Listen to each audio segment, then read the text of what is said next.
Next one, the second one is variable cost. Variable cost are those costs, as the name itself suggests, it is a variable. Variable in the sense it varies.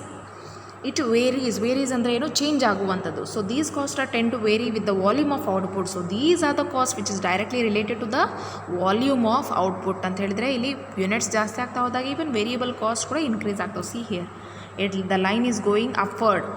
The production units ಜಾಸ್ತಿ ಆಗ್ತಾ ಹೋದಾಗೆ variable cost ಕೂಡ ಏನಾಗ್ತಾ ಉಂಟು, increase ಆಗ್ತಾ ಉಂಟು. So this is rupees, this is production units. So it is increasing. So ಪ್ರತಿಯೊಂದು unit ಕೂಡ ಚೇಂಜ್ ಆಗ್ತಾ ಹೋದಾಗೆ it varies with the variable cost because it varies. And increase in the volume of production result in increase in the variable cost and wise ವರ್ಸ. ಹಾಗೆ volume of production decrease ಆಗ್ತಾ ಹೋದಾಗೆ variable cost ಕೂಡ decrease ಆಗ್ತದೆ. The best example is cost of materials, cost of labour. ನೀವೀಗ ಒಂದು ಪೆನ್ನನ್ನು production ಮಾಡಲಿಕ್ಕೆ ನಿಮಗೆ ಎಷ್ಟು ಮೆಟೀರಿಯಲ್ಸ್ ಬೇಕು, ಸಪೋಸ್ ಒಂದು ಮೆಟೀರಿಯಲ್ ಬೇಕು ಅಂತ ತಿಳ್ಕೊಳ್ಳಿ. ಅದೇ ನೀವು 10 ಪೆನ್ನನ್ನು ಮೆಟೀರಿಯಲ್ ನೀವು 10 ಪೆನ್ನನ್ನು ಪ್ರೊಡಕ್ಷನ್ ಮಾಡಬೇಕಂತಂದರೆ 10 ಮೆಟೀರಿಯಲ್ ಬೇಕು. 20 ಪೆನ್ನನ್ನು ಪ್ರೊಡಕ್ಷನ್ ಮಾಡಬೇಕಂತಂದರೆ you require 20 number of materials. So as the unit of production increases, what happens to the material cost? Material cost also increases because it is directly related. At the same time labour cost ಕೂಡ, because labour are direct labour cost, directly engaged in the production activity. Variable ಅನ್ನುವಂಥದ್ದು it increases. So ಹಾಗಾಗಿ variable cost always varies with the changes in the volume of output. That is way it is called as variable cost. Clear?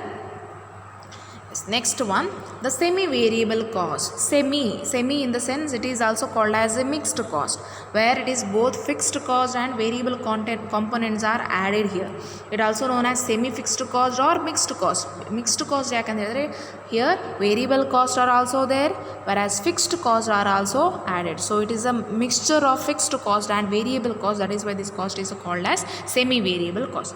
So costs are fixed for a set of level of production or consumption, and it becomes variable after this production level is exceeded.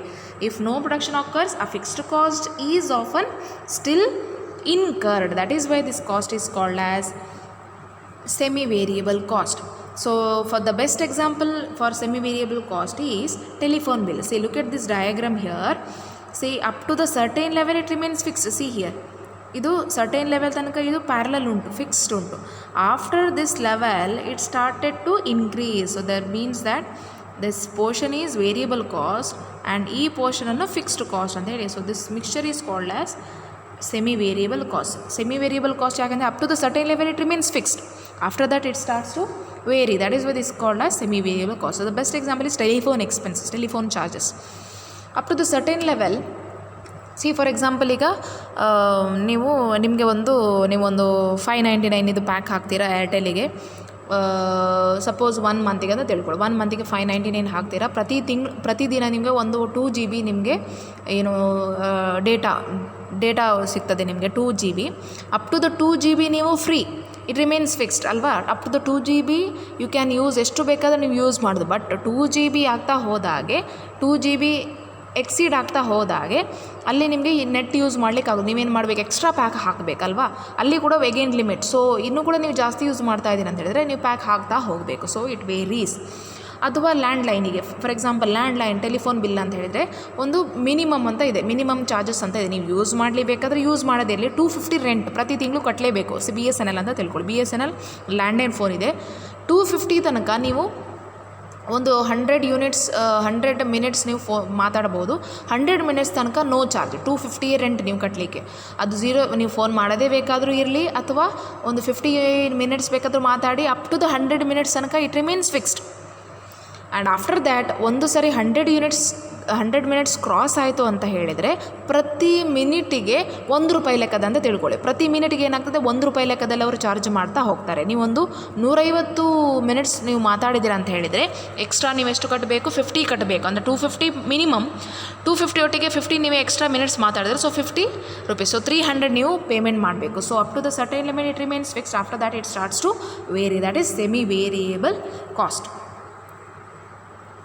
And the last one is the step cost. Step cost, it remains constant for a given volume of output, and at a higher level output it increases in a fixed amount. So certain costs remain fixed over a range of activity and then jump to a new level as activity changes. Such costs are treated as step cost. ಯಾಕೆ ನಾವು ಇದನ್ನು step cost ಅಂತ ತಿಳ್ಕೊಳ್ಳಿ? See, look at this diagram here. The step cost up to certain level it remains fixed, again it increases, again it remains same, again it increases, again it remains same. So here again there is a variable cost and there are also fixed cost. So there, that is why this called as step cost, because they look at this diagram, it moves in a step manner, right, ladder manner. So that is why this called is step cost, step by step. So the best example here is the foreman is in the position to supervise a given number of employees.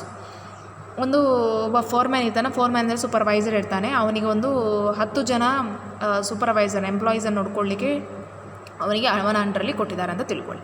Beyond this number ಒಬ್ಬ ಫೋರ್ಮ್ಯಾನ್, ಒಬ್ಬ ಸೂಪರ್ವೈಸರ್ನ ಅಂಡರಲ್ಲಿ 10 ಜನ ವರ್ಕರನ್ನು ನೋಡಲಿಕ್ಕೆ ಅವನಿಗೆ ಒಂದು in charge ಕೊಟ್ಟಿದ್ದಾನೆ. Beyond this number it will be necessary to hire a second, then third and so on. So ಒಂದು 10 ಜನ labours ಮಾತ್ರ ಅವನು ನೋಡ್ಕೊಳ್ಬೋದು.